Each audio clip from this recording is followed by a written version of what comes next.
Nas traduções mais antigas, a Bíblia diz: Deus não é homem para que minta, nem filho do homem para que se arrependa, falando não cumprirá e dizendo não faz.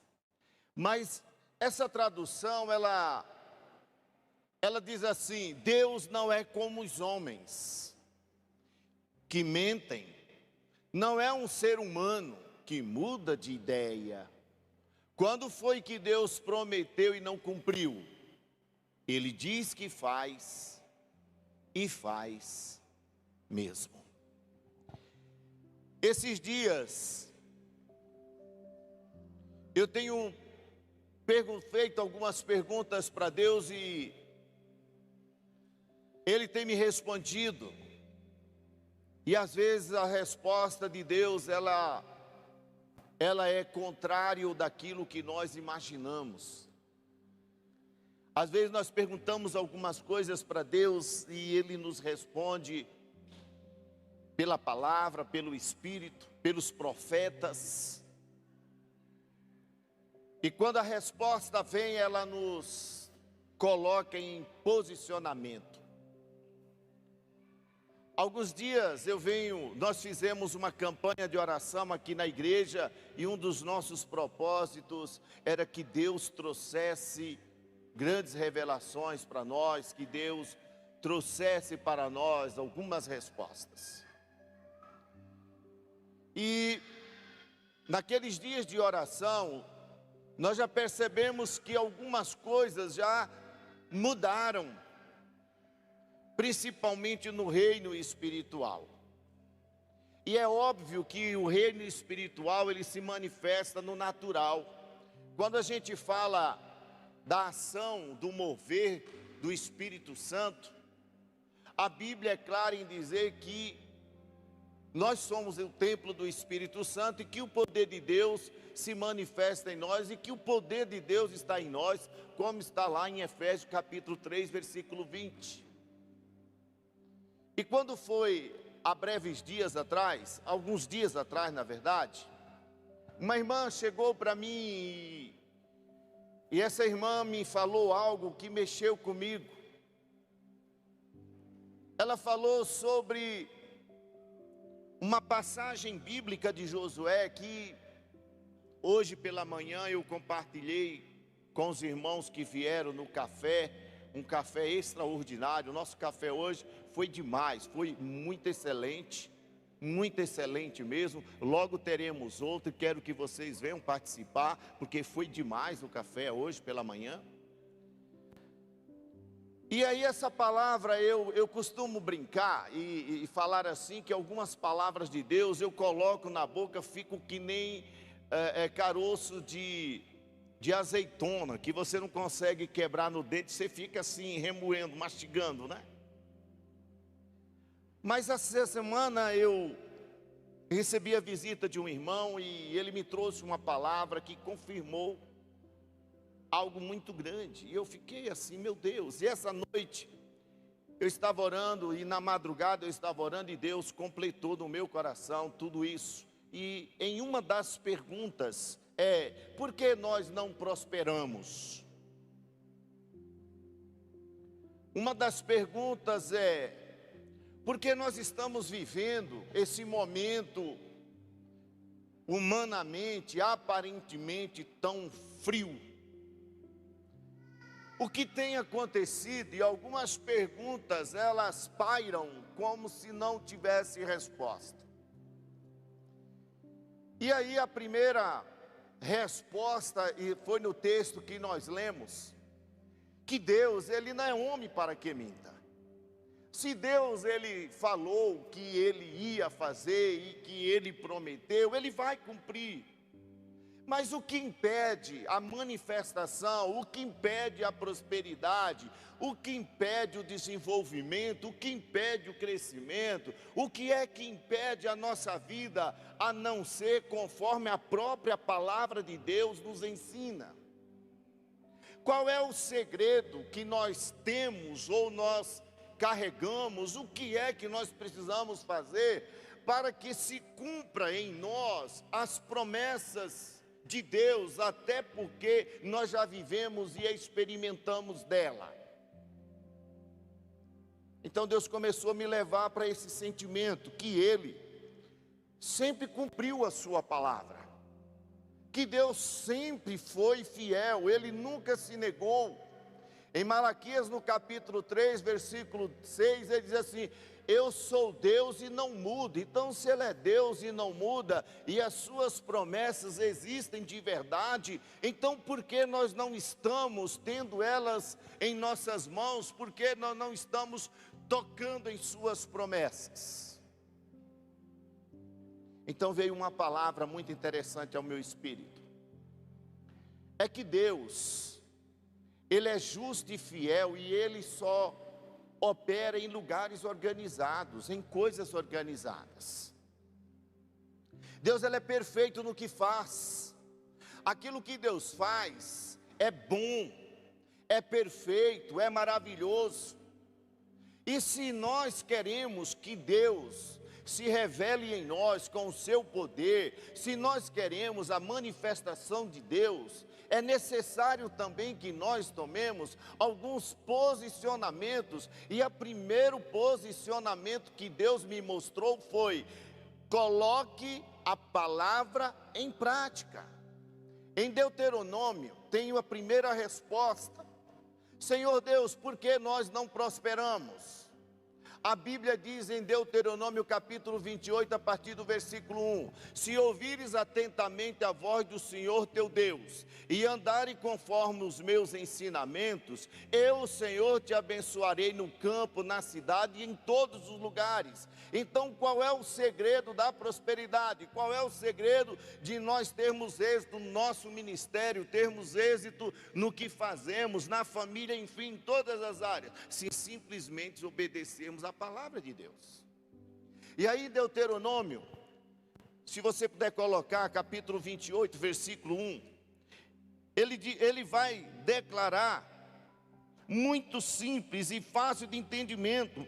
Moisés disse ao povo: se vocês derem atenção a tudo que o Senhor nosso Deus está dizendo a vocês, e se obedecerem fielmente a todos os seus mandamentos, que eu lhes estou dando hoje, Deus fará com que sejam mais poderosos do que qualquer outra nação do mundo. Obedeça ao Senhor Deus, e Ele lhe dará todas estas bênçãos. 2 pontos. Aí a bênção é acrescida: Deus abençoará na cidade, no campo, abençoará dando-lhes filhos, muitos filhos, boas colheitas, crias de gado e de ovelhas. Deus abençoará com boas colheitas de trigo e de cevada e muita comida, e sucessivamente. Mas no versículo 15 ele diz: mas se não obedeceres, não terão essas bênçãos, e sim maldições. Então a primeira coisa que eu quero com vocês essa noite trazer ao entendimento é que sem obediência à palavra de Deus não há prosperidade. Deus, Ele não é um Deus de castigo. Deus, Ele não mata ninguém. Deus não quer fazer ninguém sofrer. Deus, Ele não quer que nós vivamos mendigando o pão. Deus não quer que nós vivamos pedindo as coisas. Não. Mas qual é o segredo? A obediência. Essa semana passada nós fomos a uma mentoria. E quando nós ouvimos, eu compartilhei na sexta, vou compartilhar hoje de novo. E quando nós estávamos ouvindo os testemunhos daqueles pastores, e tinham os pastores americanos falando do que Deus fez na vida deles, como Deus tem ministrado, como Deus tem prosperado, o tanto que eles têm alcançado, como os irmãos da igreja têm sido instrumentos, como os irmãos têm prosperado, como os irmãos têm tido êxito, como que a igreja dele é uma igreja de empreendedores, como que a igreja deles tem hoje 250 mil pessoas, é isso, né? 125 mil membros. E começaram com poucos, começaram com pouca gente. A igreja, ela recebe 100% das finanças. E a igreja sobrevive com 25% do que entra, porque os outros 75% são aplicados em missões, em treinamento, capacitação, escolas e sucessivas coisas extraordinárias.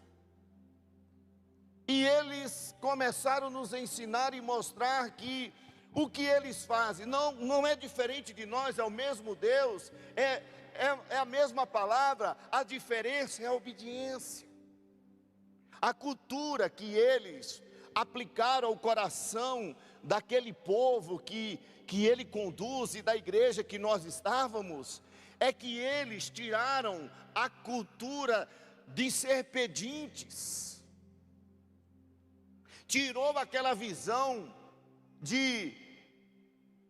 da sanguessuga dadá, me dá. Eles tiraram da visão deles aquela coisa de viver pedindo as coisas como se não tivesse condições, não tivesse possibilidade, como se Deus não atuasse no sobrenatural e na prosperidade. Então eles mudaram a cultura da igreja, eles não fazem apelo de dízimo, eles não fazem apelo de oferta, sabe por quê? Porque as pessoas entenderam, colocaram na mente, vestiram, as pessoas assumiram a sua posição diante de Deus, entendendo que toda prosperidade, seja de caráter familiar, espiritual, social, ministerial, tudo que eles são, é porque eles entenderam que a palavra de Deus diz: se vocês andarem segundo os meus ensinamentos, eu prosperarei vocês em todas as áreas da vida. É uma questão de cultura. E quando eu vim de lá junto com o irmão Marcos, eu falei: nós vamos mudar a nossa cultura também, nós vamos parar de ser pedinte, porque os irmãos sabem o compromisso que tem para com Deus. Os irmãos sabem que o que comem, o que vestem, a casa que moram, o emprego, a provisão, vem de Deus. E se nós formos fiéis a Deus, Ele é fiel para conosco.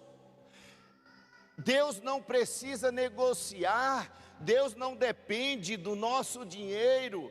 É que Deus, Ele nos abençoa conforme a nossa fidelidade. Então Deus, Ele não faz permuta. Deus abençoa porque faz parte do seu caráter, faz parte dos seus atributos, e Ele abençoa porque Ele é Deus de bênção, Ele é o Deus da provisão, Ele é o Deus da prosperidade. Mas eu conquisto conforme a minha fidelidade, o meu compromisso com a palavra de Deus. A obediência. Porque é a obediência à palavra de Deus que vai fazer com que até meus filhos, os meus animais, os meus trabalhos, tudo na minha vida dê certo. Quando as coisas não vão bem na nossa vida, o erro não está em Deus, o erro não está na igreja, o erro não está no ministério. Somos nós que temos que ajustar as nossas vidas conforme a palavra de Deus. Se vocês derem atenção ao que o Senhor Deus vos ensina. Porque muitas vezes nós somos ouvintes, mas não somos praticantes. E quando nós não praticamos a palavra de Deus, nós nos tornamos vulneráveis, nós nos tornamos frágeis. Mateus capítulo 7, versículo 4 diz, coloca para nós, viu filha? Mateus capítulo 7, versículo 24 diz: se nós formos ouvintes e praticantes da palavra de Deus, seremos como um homem prudente, inteligente, que construiu a sua casa sobre a rocha, e vieram as tempestades, as torrentes de água, e ela não caiu. Por quê? Porque estava firmada sobre a rocha. Mas se eu for ouvinte da palavra de Deus e não praticante, a minha casa vai desmoronar. E o sentido de analogia, não é só uma casa de construção, ali se refere à casa de construção, se refere à nossa vida espiritual, se refere à nossa vida familiar, ao nosso casamento, a tudo que pertence à nossa vida. Porque olha lá, volta o 24 por favor. Quem ouve esses meus ensinamentos e vive de acordo com eles, é como o homem sabe que construiu a sua casa na rocha. Próximo. Caiu a chuva, vieram as enchentes, e o vento soprou com força contra aquela casa, porém ela não caiu, porque havia sido construída na rocha. O problema é que muitas vezes nós não estamos vivendo a palavra, nós não estamos colocando ela em prática, na pura verdade, e queremos que Deus cumpra o seu papel. Ora, Deus, Ele é imutável, Deus, Ele não volta atrás, a sua palavra continua, mas eu tenho que ter o entendimento, eu preciso obedecer e viver a palavra de Deus na minha vida. Se eu não botar a minha casa em ordem, se eu não colocar a minha casa sobre a rocha, qualquer coisas que acontecem na vida são suficientes para me derrubar na vida financeira, no casamento, na finança, no ministério, em todas as áreas. Porque é mais fácil largar do marido, da mulher, da família, da igreja, do ministério, de qualquer coisa, do que a gente ajustar a nossa casa sobre a rocha. Porque ajustar a nossa casa sobre a rocha implica em obediência. E o que é obediência? É abrir mão dos meus direitos e conceitos para viver a vontade de Deus, que é o que a palavra nos ensina, amém? Então, se nós queremos prosperar, se nós queremos uma vida abençoada, nós precisamos colocar a nossa casa em ordem. Eu estou falando de todos os conceitos de nossa casa. Colocar a nossa esposa em ajuste, o nosso marido em ajuste, com o quê? Com diálogo. Não é separando, não é abandonando. Se é o nosso ministério, vamos ajustar o nosso ministério. Se é a nossa igreja, se é a minha finança, não importa a área, eu preciso estar firmado sobre a rocha, porque quem está sobre a rocha torna-se inabalável. E a prosperidade e a fidelidade, elas vão acontecer naturalmente na nossa vida. Segunda coisa que Deus ministrou muito no meu coração, é que como Deus não muda, eu falei primeiro, ajustar a nossa casa. Agora eu quero falar de algo, ajustar a nossa vida diante do altar. Veja Levítico capítulo 10, a partir do versículo 1, por favor. Nadab e Abiú, filhos de Arão, pegaram cada um o seu queimador de incenso, colocaram incenso dentro, puseram fogo e apresentaram a Deus, o Senhor, como oferta, mas não fizeram isso de acordo com as leis de Deus, e por isso Ele não aceitou a oferta. Continua, filha. De repente, saiu fogo da presença do Senhor e os matou, e assim os dois morreram ali onde Deus estava. E Moisés disse a Arão: foi isso que o Senhor quis dizer quando disse: os que chegam perto de mim devem respeitar a minha santidade, e o meu povo deve me honrar. Mas Arão não disse nada. Então Moisés chamou Misael e Eusafá, filhos de Uziel, tio de Arão, e disse: tira o corpo dos seus dois parentes da frente da tenda sagrada e leve para fora do acampamento. Eles foram, pegaram os corpos pelas túnicas com que estavam vestidos e os levaram para fora do acampamento, como Moisés tinha ordenado. Depois Moisés disse a Arão e aos filhos de Eleazar e Itamar: todos os outros israelitas podem ficar de luto pelas mortes que o fogo do Senhor causou, mas vocês não deixem de pentear os cabelos, nem rasguem as suas roupas em sinal de luto. Se fizerem isso, vocês morrerão, e o Senhor ficará irado com todo o povo. Não se afaste da entrada da tenda sagrada, para que não morra, pois vocês foram ordenados com o azeite sagrado de Deus, o Senhor. E os 3 fizeram o que Moisés mandou. A igreja, o altar, precisa ser lugar de santidade. Nós também precisamos alinhar o altar da igreja. O que está errado no altar? Se é pela minha vida, eu coloco a minha vida. Se eu sou um pastor, se eu sou um levita, se eu sou um instrumentista, não importa. Mas, ou seja, num grupo, num ministério, seja ele qual for, que significa ministrar ao Senhor, eu tenho que honrar aquilo que eu faço. Não posso fazer de qualquer maneira. Os filhos de Arão morreram porque eles não ofereceram o fogo santo, perfeito, como aprendeu com seu pai Arão. Se você olhar um pouco na história, você vai observar que Arão, ele era um sacerdote perfeito, mas seus filhos quiseram fazer do seu jeito. Arão oferecia sacrifícios de adoração ao Senhor como sacerdote, os filhos também, mas não era com integridade. Colocaram fogo estranho, foram oferecer para Deus, não aquilo que Deus queria que oferecesse, mas eles foram oferecer o que eles queriam. Por isso muitas vezes o nosso ministério não flui. A gente às vezes culpa homens, às vezes a gente acusa homens, mas é Deus que muitas vezes detém o nosso ministério, detém a nossa vida espiritual. Graças às misericórdias, hoje não somos consumidos, mortos como os filhos de Arão, mas até o dia de hoje que Deus não muda, Ele não aceita qualquer tipo de sacrifício, qualquer tipo de louvor. Ele não aceita qualquer tipo de trabalho que fazemos para Deus. Se nós temos que fazer algo para Deus, devemos fazer o nosso melhor, independentemente.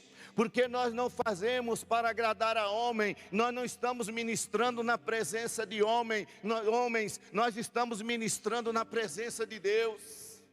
E se nós, como seres humanos, damos coisas tão boas para outros humanos e para Deus, o que nós temos oferecido, nos últimos tempos nós temos visto os pregadores que pregam o que sobram, ou pregam aquilo que eles são acostumados, pregam só para interesse próprio ou para interesse dos homens, mas não prega a verdade de Deus, lembrando eles que eles estão oferecendo para Deus e distribuindo para o povo que é santo. Alguns levitas cantam por cantar, tocam por tocar, como se fosse uma apresentação ou uma obrigação. Quando nós fazemos as coisas para Deus como obrigação, não agrada mais o coração de Deus. É por isso que muitas vezes a gente vê igrejas sofrerem, é por isso que a gente vê muitas vezes líderes sofrerem, é por isso que às vezes a igreja mesmo, por toda a igreja, ela sofre, porque nós estamos oferecendo a última coisa e não a primeira. Porque nós vamos fazer para Deus, que hora que é que eu tenho que fazer? Vai lá e faz, e sai como se nada tivesse feito para Deus. Tem que mudar isso. Aonde está o temor a Deus? Aonde está o temor daquilo que oferecemos a Deus? Tudo que é para Deus tem que ser de excelência, tudo que é para Deus tem que ser de qualidade, tudo que é para Deus precisa ter ordem, tudo que é para Deus precisa santificar, porque Deus é santo, a casa de Deus é santa. Nós não podemos fazer só porque queremos um lugar, ou porque fomos escolhidos. Nós temos que fazer porque nós fomos consagrados, fomos ungidos para isso. Por isso que os filhos de Arão morreram. Quantas vezes, irmãos, eu tenho visto, às vezes até eu já cometi esse pecado, diante de fazer as coisas para Deus, olhar primeiro para os homens, para quem que eu vou fazer, que dia que eu vou fazer, como eu vou fazer e fazer do meu jeito. Não, nós temos que ter o entendimento que Deus não aceita qualquer coisa, Deus aceita a singeleza. É melhor alguém que faz com singeleza de coração, do que aqueles que fazem para se vangloriar, ou para aqueles que fazem porque querem ser vistos por todos. Não,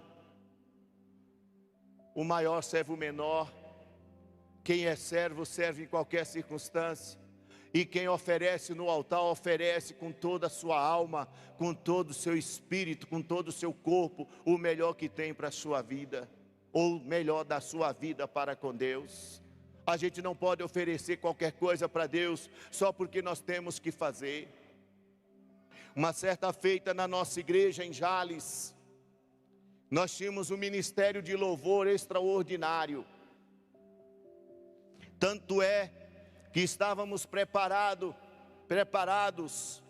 para gravar o disco, CD, naquela época era CD. E faltando algumas horas, duas cantoras começaram a brigar entre elas. Quem é que ia cantar na frente? Quem é que ia fazer a primeira voz? Quem é que ficava? Por fim começaram uma briga que envolveu os músicos. Aí os músicos queriam eles tocar porque eles eram melhores, porque eles já cantavam, porque eles aquilo outro. Conclusão, meu pastor chegou, alguns irmãos estavam lá, simplesmente disse: desce todo mundo, porque se não for para oferecer o melhor para Deus, ninguém vai subir. E não teve gravação. E as pessoas, ele chamou alguém que tocava um teclado, umas pessoas que cantaram e fizeram o louvor. Sabe por quê? Porque as coisas de Deus têm que ser com ordem e decência. Não é porque eu faço a minha vontade, eu tenho que fazer a vontade de Deus. E quando nós estamos fazendo a vontade de Deus, não importa as dores do corpo, não importa o cansaço, não importa se tem sol, se tem chuva, não importa se nós vamos ser aplaudidos, não importa se alguém vai nos ver, o que importa é que estamos servindo ao Senhor dos Senhores.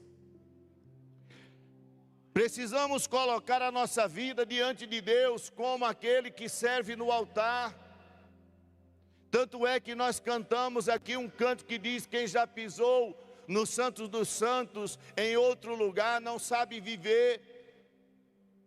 Porque muitas vezes a gente quer cantar um dia aqui na nossa igreja, e aconteceu conosco mesmo, talvez alguns mais jovens não sabem, mas nós tínhamos uma banda muito extraordinária, e até gravamos CD. Só que depois não queriam mais cantar aqui no altar junto com os outros, porque os outros não eram bons, não eram perfeitos. Começou aquela coisa: quem vai tocar é fulano. Ah, fulano não toca como fulano. Quem vai cantar? Fulano. Ah, eu não quero fulano como meu back vocal, eu quero fulano. Conclusão, aonde estão hoje? Porque quem tira do altar não é o homem, quem tira do altar é Deus.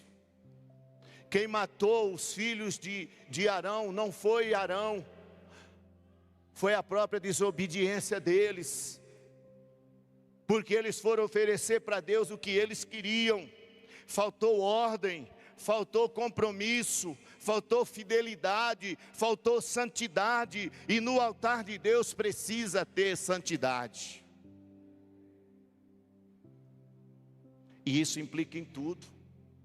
Implica de quem limpa a igreja até quem cuida de criança, quem sobe aqui para pregar, quem sobe ali para cantar.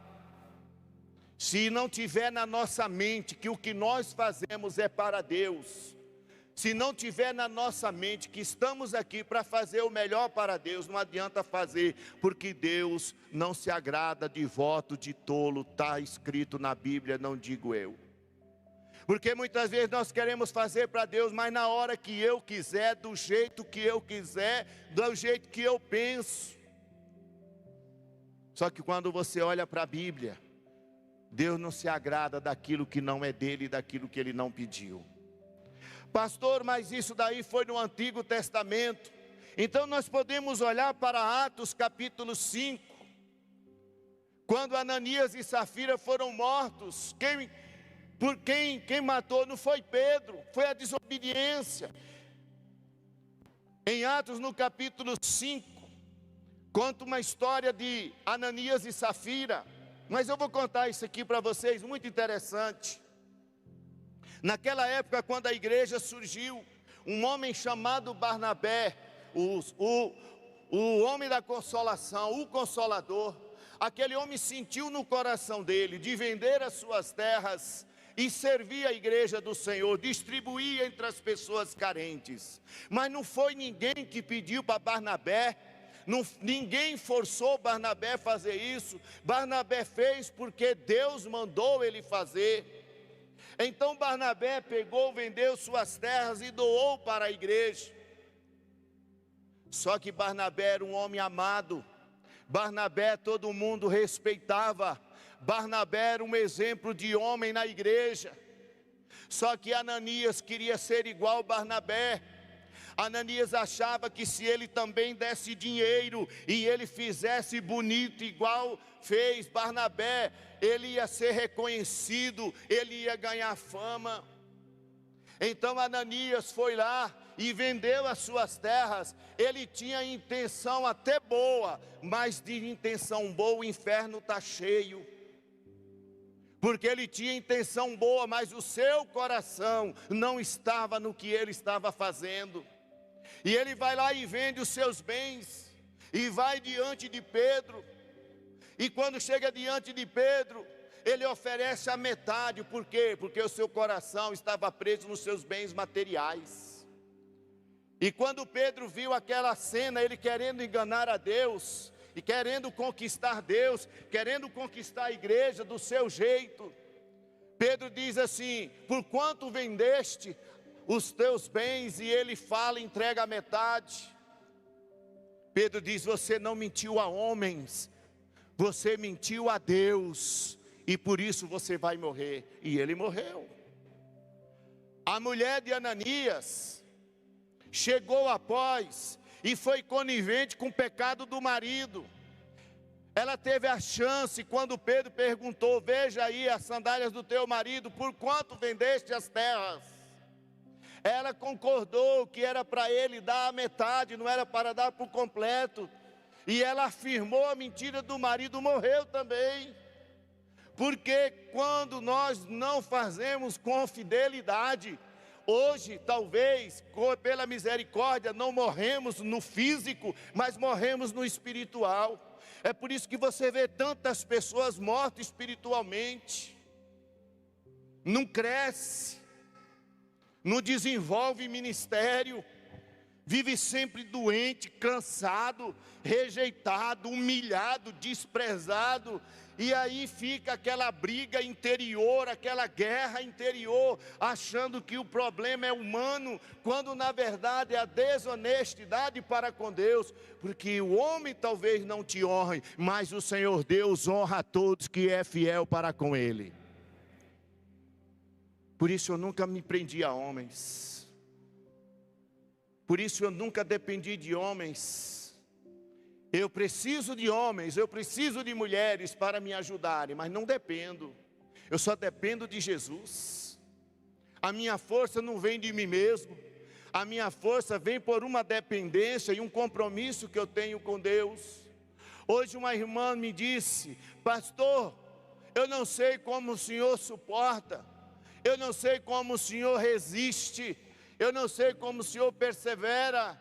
Eu falei: porque eu tenho um Deus que eu temo, eu tenho um temor a Deus. Eu não faço por obrigação, eu faço por amor e temor. Essa é uma grande diferença. Porque o ministério persiste. Porque que você vê uma pessoa que é próspera? Escute, meus filhos, escute, minhas filhas. Quando você vê uma pessoa que Deus prospera, supre as suas necessidades, o seu casamento vai bem, os seus filhos estão bem, seus filhos têm futuro e as coisas lhe vão bem. Pergunte qual é o segredo e eles vão te falar: porque eu vivo na presença e na dependência de Deus. Porque é impossível que alguém, escute o que eu estou te falando, é impossível que alguém que serve a Deus com fidelidade não tenha êxito na sua vida. Então precisamos alinhar a nossa vida, alinhar o nosso ministério com honra diante de Deus, fazer o nosso melhor, oferecer o nosso melhor. Queridos, eu quero falar isso com muito zelo e amor, mas é muito complicado quando você olha para pessoas que até fazem para Deus, mas reclamam. Parece que a obra de Deus é um fardo pesado, é um castigo. Parece que fazer a obra de Deus é como se fosse obrigado. Não pode. É por isso que não prospera na vida, isso entristece. E se entristece a homens. Fulano, vem me ajudar. Ah, não dá, eu tenho compromisso. Ah, eu tenho muita coisa para fazer, eu tenho ocupação, eu trabalho de dia e de noite. Meu Deus, mas que alegria, aleluia, que você trabalha de dia e de noite, você tem força. Dura se já estivesse morto. Dura se tivesse em cima de uma cama, inválido ou inválida, dependendo de tubos para sobreviver mais um dia. Aí sim poderia dizer, estou cansado. Mas é engraçado que as pessoas mais frágeis são as mais determinadas, porque reconhecem o amor de Deus e a graça de Deus e fazem até seu último fôlego. Eu posso aqui citar com meu respeito a família presente, mas em honra a ela, a irmã Santilha. A irmã Santilha foi um exemplo para nós. A irmã Rita, outro exemplo para nós. Ela não está aqui hoje, mas está viva, uma mulher de excelência. Tia Zelita, um exemplo para nós. E tantos outros que agora me fogem os nomes, e que são dignos também de honra. E quando você vê uma mulher que nem a irmã Santilha, que veio à igreja até na sua última força. Os filhos delas aqui estão e pode afirmar, levantava na madrugada para orar por essa igreja. Pergunte para os filhos dela que dia eles ouviram ela reclamar. Pelo contrário, ela era uma das mulheres mais animadas que nós tínhamos. Gostava de uma festa que só ela. Não podia falar que tinha uma festa que ela já estava dançando, estava envolvida, fiel ao extremo nos seus dízimos e ofertas, amava a sua igreja, amava o que fazia. Meu Deus, Deus tem que se alegrar de uma mulher como esta. Eu estou citando ela, eu sei que existem muitos, mas existem muitos que para fazer a obra de Deus, antes reclamam, antes murmuram, antes colocam dificuldade. Coloca primeiro os seus afazeres no lugar de Deus. Por isso que a Bíblia diz, por isso que não tem prosperidade. Pastor, o senhor está falando o quê? Está escrito na Bíblia, em Mateus, no capítulo 6, versículo 33, diz: buscai em primeiro lugar o reino de Deus e a sua justiça, e todas as outras coisas vos serão acrescentadas. E isso aqui é o final do que começa no versículo 25, porque quem é fiel a Deus, Deus supre o que comer, o que beber, o que vestir, Deus prospera e supre todas as suas necessidades. Amém? Então, irmãos, nunca se negue a fazer a obra de Deus. Quando eu comecei a fazer a obra de Deus, irmãos, eu falo isso hoje, eu tenho como testemunho, eu tenho prazer. Eu não comecei como pastor, eu não comecei no púlpito, eu comecei lavando o banheiro da igreja. Aliás, nem da igreja foi do retiro de carnaval. Eu levei tempo para pegar um microfone na mão, eu levei tempo para pregar. Eu não nasci pronto, eu levei um tempo. Eu passei por mão de treinadores, de discipuladores, eu passei por mão de líderes. Eu nunca esqueço o dia que eu cheguei na igreja achando que eu já ia subir no púlpito e o irmão Manuel, o pastor Manuel, me deu uma vassoura, um rodo e uma mangueira. Esse foi a minha Bíblia, o meu troféu de ministério. Hoje em dia, se você não colocar em primeiro lugar, não faz. Se não tiver lugar de destaque. Mas pastor, vamos lá. Terceira coisa. Zele e cuide da casa de Deus, que honra ao Senhor. Zele e honre a casa de Deus. Coloca aí Mateus capítulo 21, versículo 12, minha filha, por favor.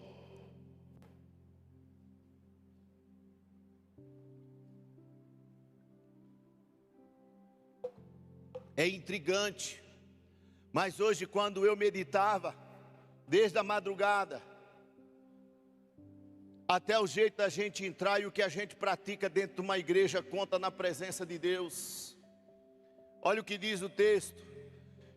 Jesus entrou no pátio do templo e expulsou todos que compravam e vendiam naquele lugar, derrubou as mesas do que trocavam dinheiro e as cadeiras do que vendiam pombas, e lhes disse: nas escrituras sagradas está escrito que Deus disse o seguinte: a minha casa será chamada de casa de oração, mas vocês a transformaram num esconderijo de ladrões. Algumas traduções de malfeitores. Uma igreja, ela tem que ter ordem, ela tem que ter organização, e isso pertence a todos. Jesus, quando viu a casa de Deus sendo usada de qualquer jeito, é verdade que hoje a gente não vende, a gente não negocia dinheiro, mas a gente vê outros desleixos com a casa de Deus.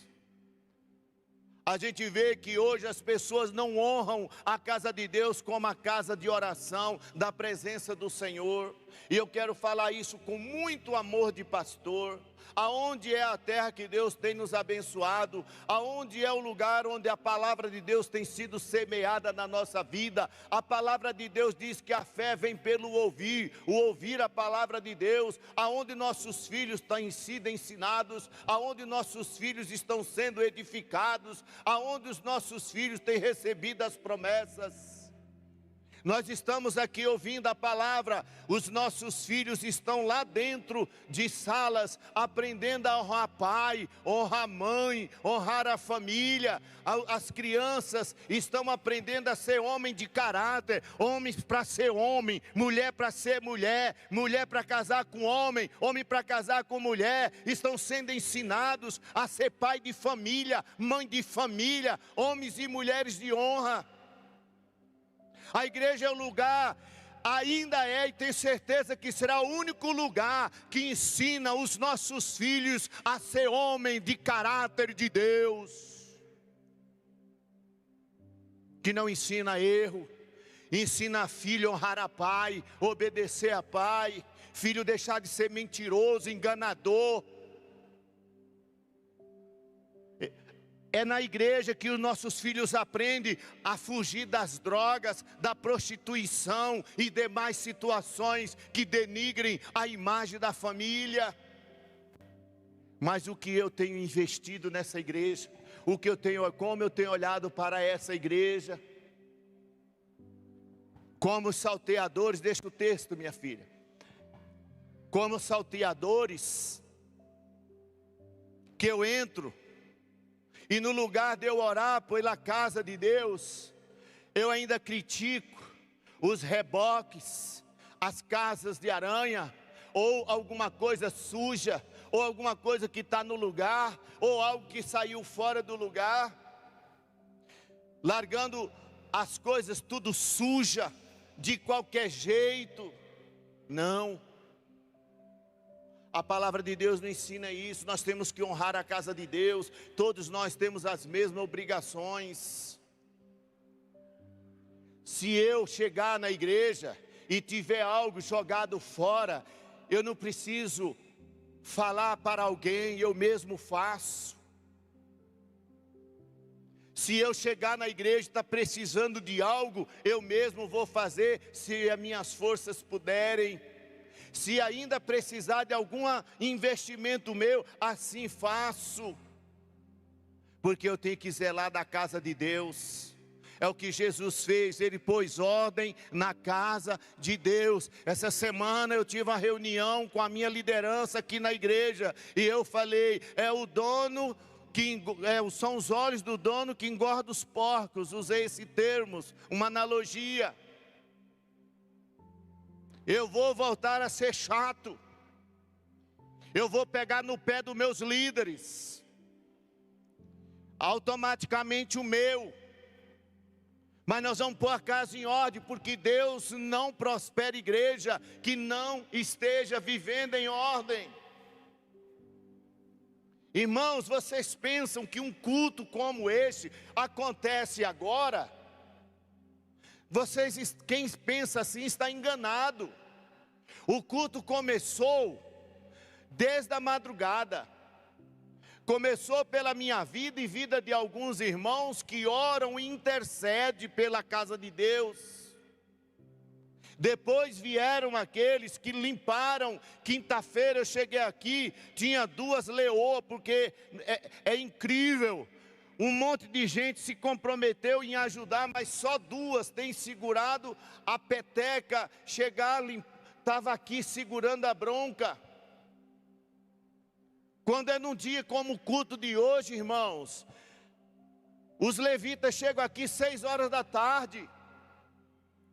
Eles deixam a casa deles 5h45, 5:45, e vêm para cá 6 horas. Eles vão arrumar instrumento, vão ligar as coisas, vão preparar as coisas para quando você e eu chegarmos, está tudo prontinho. Quando a gente chega aqui no dia de ceia, que a mesinha está arrumada, está tudo certinho para servir, alguém veio aqui e já veio arrumar horas antes, momentos antes, para quando chegar a hora está tudo pronto. Um culto não começa agora. Agora nós estamos recebendo, mas o culto já foi oferecido bem antes. O culto já foi oferecido antes.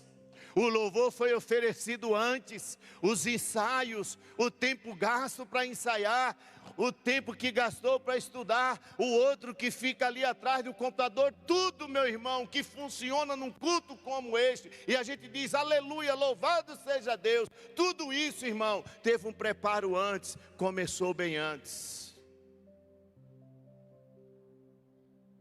Então, irmãos, Jesus chega e vê que um povo estava tratando a casa de Deus como se fosse qualquer lugar. Não é assim que nós temos visto por aí? E até entre nós. Trata de qualquer jeito. Pastor, aquela luz está queimada. Pastor, isso e isso. Pastor, fulano isso. Pastor, o senhor tem que ir atrás de fulano. Pastor, o senhor tem que ir atrás de ciclano. Pastor, o senhor tem que procurar fulano. Meu Deus, aí eu olho e falo, o que nós estamos fazendo? Se a igreja somos nós, se tudo pertence a nós. Jesus chegou e viu que precisava colocar tudo em ordem, pois aquele lugar não era lugar de cambista, não era lugar de negociação, não era lugar de enganadores, mas aquele lugar teria que ser chamada casa de oração. Amém? Sabe, querido, uma pregação como esta, sabe quantos dias faz que eu estou pensando nisso? Sabe quanto tempo eu gastei fazendo isso? Sabe quanto tempo eu orei para pregar isso? Vocês sabem o quanto está doendo aqui dentro falar dessa maneira? Vocês sabem o quanto está doendo aqui dentro de mim falar dessa maneira? Mas quem ensina os filhos são os pais. Quem ensina a igreja é o pastor. E eu estou ensinando com amor. Nós temos que zelar mais da casa de Deus. Porque é muito fácil a gente abandonar o altar, é muito fácil a gente fazer de qualquer jeito. O que a gente tem que pensar é: estou agradando o coração de Deus? O que eu faço agrada o coração de Deus?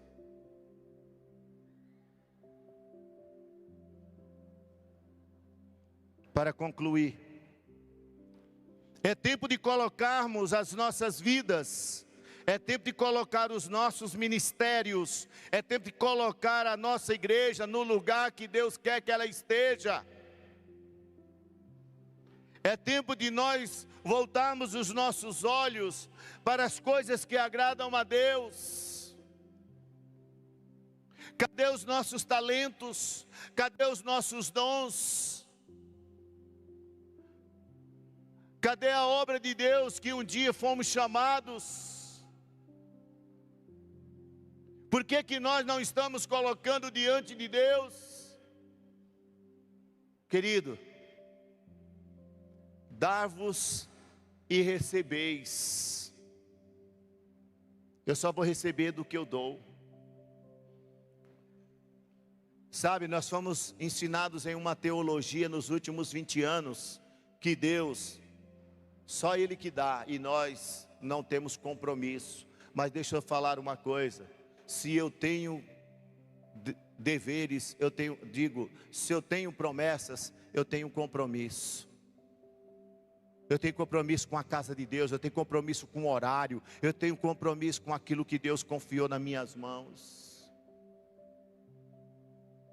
Se nós entendermos isso, a partir de hoje, tudo vai mudar neste lugar.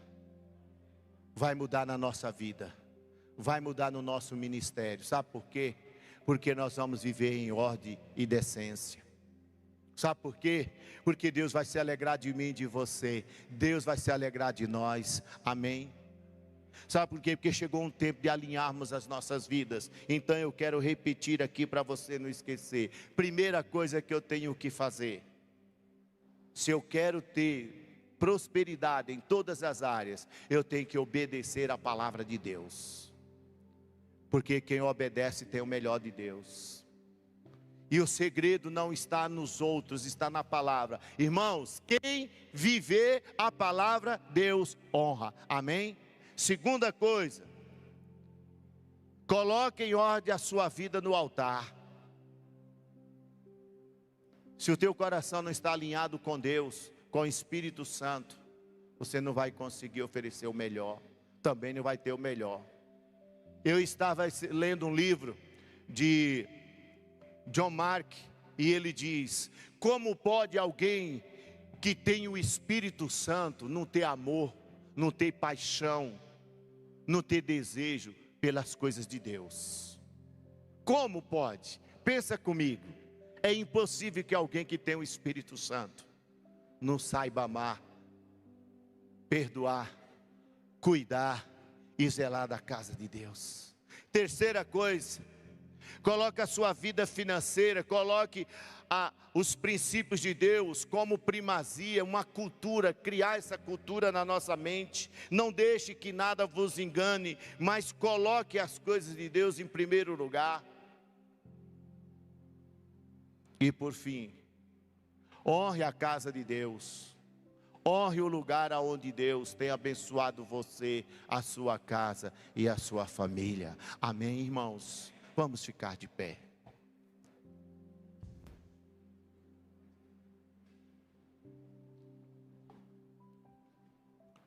Aleluia, Deus. Feche seus olhos, coloque a mão no seu coração.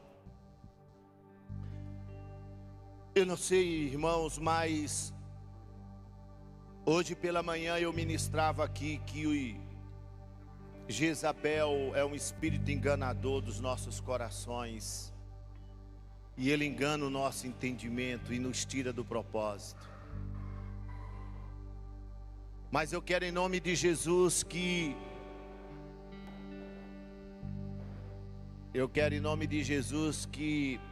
você coloque o seu coração diante de Deus e fale para Deus: Deus, eu quero voltar a alinhar a minha vida na tua presença.